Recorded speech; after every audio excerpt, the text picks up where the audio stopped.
So guys, continuation tayo ngayon sa aming third day Chinese New Year adventure. At dito na nga guys, makikita nyo yung napakagandang tanawin. Super nakaka-relax, nakakawala ng stress. At, take note, makakalimutan mo yung taong nang bubudol sa'yo. Ganon. Super napakaganda talaga guys.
Oh, no, no, no, no.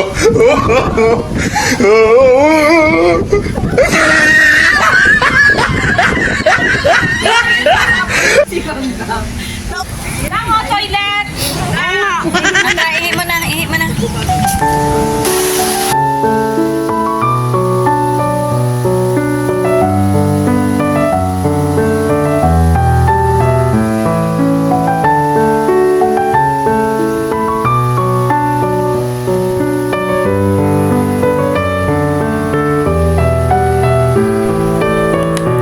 Super ganda talaga ng place na yan guys. At habang naglalakad ako, ayun, may nakita akong 3 bibe. Ang pangalan nila ay si Eileen, Emilia at Heidi.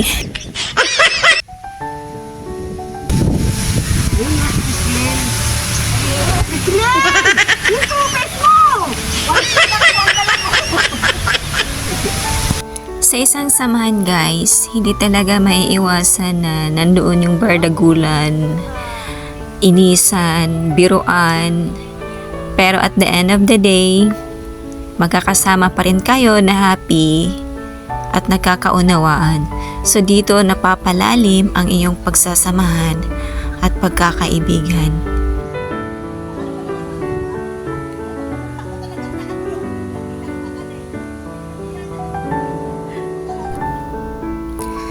Habang ako ay nagmuni-muni while naglalakad, naisip ko guys, na whatever you do in life, just make sure that at the end of the day, you are happy. Because life is way too short for stress and happiness.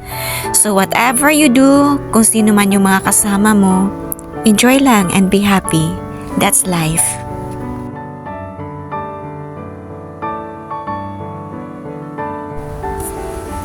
Oh, di ba? Ang ganda, ang sarap mag-dive. Kung pwede palang maligo. So dito guys, may warning dito na nakalagay. snake traces have recently been found in the flower buds of this park. So, sa mga ganitong lugar talaga guys, hindi yan may iwasan na may snakes. So, ingat-ingat.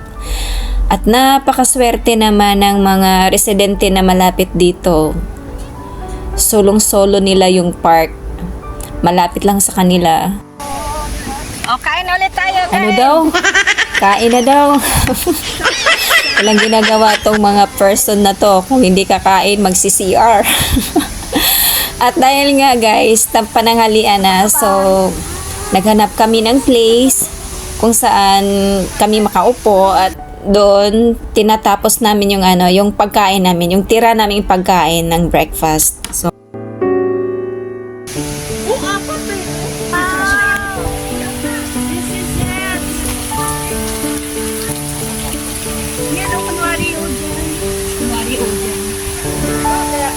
Lalo na. Ito kay Lola.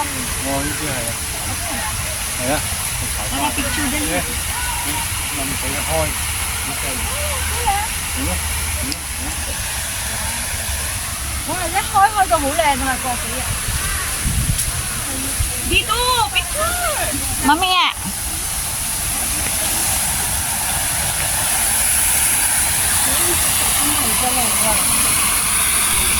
So, dito tayo sa may fountain. Itong fountain na to guys, umiikot siya. So, kapag nakatapat yan sa'yo, dapat iiwas ka talaga dahil mababasa ka talaga guys kapag hindi ka iiwas.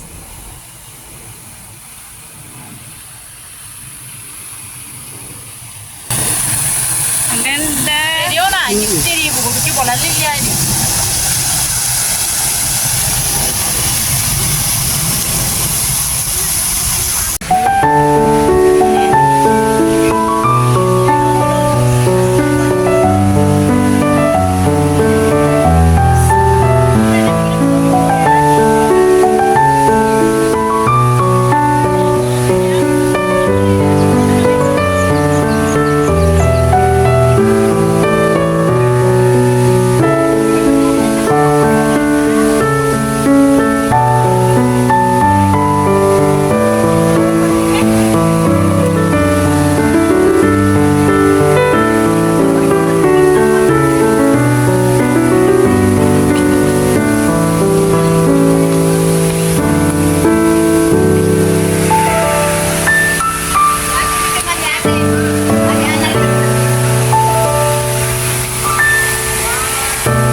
At dito na nga guys, ang ending, naghahanap kami ng makakainan. So, dito kami napunta sa isang kainan na may hotpot. Kasi naghahanap kami ng pagkain na mainit.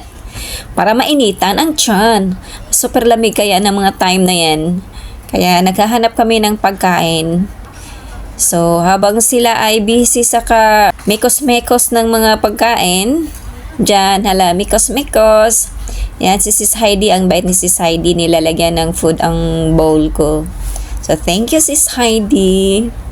So, habang sila ay nagmekos-mekos, ako naman ay nag-video sa kanila. So, beauty nila ang nandyan. So, enjoy, guys! Kain ka na.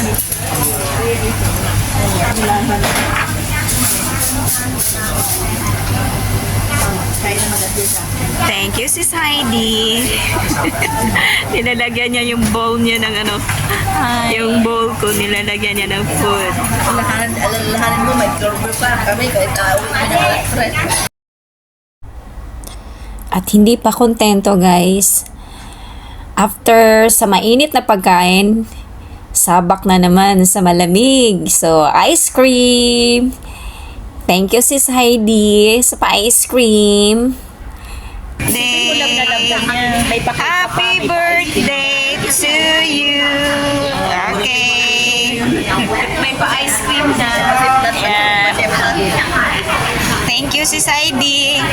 Thank you, Sis Lynn. Thank you kasi hindi yan thank you, may bayad yan. Bayad din. Yan, guys. Kararating lang natin sa bahay. Yan, so sobrang thankful at saka sobrang happy ko talaga ngayon, guys, kasi nakasama ko na naman muli ang ating admin at saka ang ating kapamilya na sila Sis Aileen at saka si Sis Heidi. Thank you so much. So, sa muli, guys, hanggang sa susunod na public holiday, kasi hindi ako pwede pag Sunday. Yan, nasa church ako. So, see you next public holiday kung wala kayong mga kanya-kanya lakad. So, see you again. Again, Sis Heidi, thank you so much sa pa-lunch, tsaka sa pa-dinner also, sa ice cream. Sobrang malamig na ang panahon, sinusobrahan pa sa ice cream. So, thank you so much ulit!